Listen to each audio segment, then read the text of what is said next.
My name is Gettys. I've been in Alaska since '94. I separated from the active duty Air Force after 10.5 years, and I knew if I ever got to Alaska, this is the place I would probably stay. And here I am 25 years later.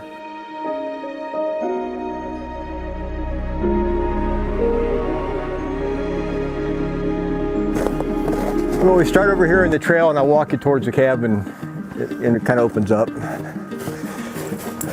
This is the original cabin. I put new floor in it, jacked it up, new stove, new plumbing, and this is what we used. Probably the first thing I did was tore down the old outhouse and build a new outhouse. And it took about 14 years to build it the way it is now.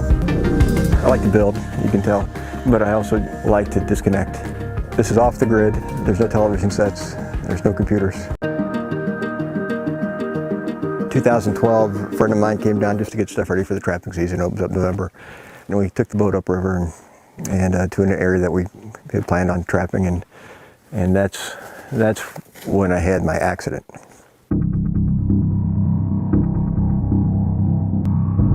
So I had set up my snares in this area, and I was just walking back, and I got to right about here, and I hear a brown bear wolfed at me, and I turned, and the bear was on the other side of this stuff. I could see the total profile, and it looked like a great big male. So I got squared up with it, got my arms up, and I just yelled at it, so it knew I was human. And it paused, and then it faced me, and then it came up off the ground on its hind legs, put its head back and gave a big roar. And then it hit the ground and started coming back. The bear turned that corner, came off the ground. I jumped and came off my left foot and stepped inside. A big brown blur shot past me. As it went by, the bear rotated and reached behind with its far arm and hooked my left thigh. But what doesn't make any sense was the claw, it started from the front and ripped back. It came out and jumped over top my artery and vein, reinserted, and finished cutting around the back. Had it gone right through, I would have been dead probably in 15 seconds. And then I was on the ground. So I sat up right into the mouth of the bear, and my entire head in its mouth. The top canines were on the back of my head, and the bottom teeth had me hooked underneath the jaw, and I couldn't get my head out of the mouth. Finally, it relaxed the bite enough that I was able to pull my head out. Just and as it did that, the canines came down and cut through my forehead and took my nose off and ripped this open, and I thought I lost that eye because when that flap came down, it filled that eye up with blood. I could still see on the left, I couldn't see on my right eye. And it kept working on me, and I'm getting lower and lower until I'm all the way on my back. The bear bites my left or my right knee. So much pressure that it shattered my fibula. And then it just explodes off the ground and gives me a double chest pump on my sternum. It didn't break anything. And that winded me, and I had nothing left in the tank.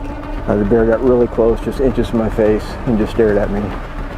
I didn't move, and it turned and walked that direction.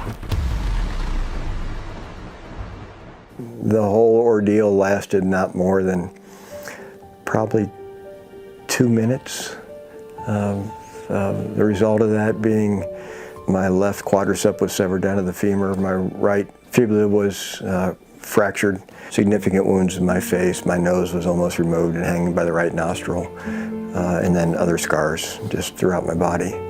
I had to walk out of that with the help of my friend, and was made it to an ambulance, and then was life flighted from Central Peninsula Hospital up to Anchorage.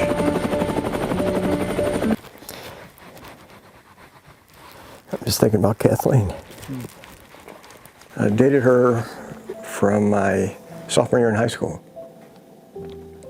All through my college years at the Air Force Academy, got married soon after. She was the president of the Alaska Nurses Association.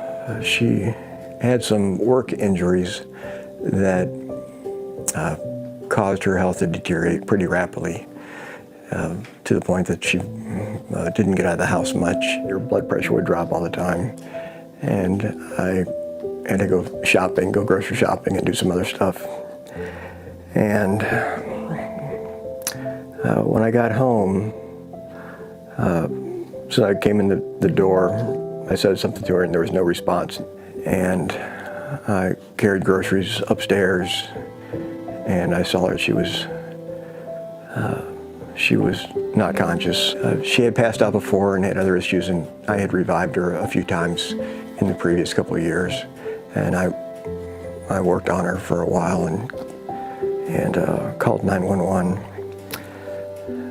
And the responding paramedic turns out to be a friend of mine.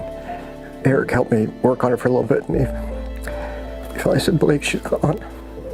1 week later, then my mom was in town, and my friends were kind of surrounding me to keep an eye on me. I came down to the cabin to just get some quiet time while we were down here. The Funny River fire was getting closer and closer to the point that it took action. In southern Alaska today, a wind-whipped fire has burned nearly 250 square miles in the Kenai Peninsula. CNN reports officials have now ordered evacuations of 1,000 structures in the area after authorities worried about the safety of people traveling for the Memorial Day weekend. So I had friends bringing pumps down, and I was saturating the ground pretty well. And I talked to, and we'd go up and fly and look at it and see where it's coming. So we were flooding the back. The fire was coming from the south, flooding the back area. And we were working on it for a few days, and the fire's getting closer. I was back cutting, and you could hear this roaring, like an airplane roaring, that jet engine sound. And you could look up and you could see just a wall of black. So a friend of mine, I said, "Can you go down the trail and see how close this is?" And he was gone for about 5 minutes, and he came running back and he said, "We have to go." I didn't think there was any chance at all this was going to survive. It was just all consuming. And where we stood on the far bank, you could watch it. It was as if the flames were determined to hit this particular piece of property. And at this point I'm thinking, it's gone and it's stuff, but it was just one more loss. We came, and there were fires, small fires burning around inside the perimeter. Everything outside was gone. At the end, there was not one structure that was even singed, nothing. This is about where the flame stopped, and you can see this side of the tree is untouched. There's no char or anything, and the fire came from that direction. And if you look to the other side, it's just incinerated. And then for 26 miles, everything is gone. It's incredible. It might seem counterintuitive, but the fire actually kind of renewed my faith. That's essentially a rebirth in that I want to be a better man than I was in the past. I'm remarried and have a wonderful relationship, and not to dwell on things in the past that I can't change, but the wake up of look at everything that you still do have in front of you and do appreciate that. That was the catalyst for renewing my faith.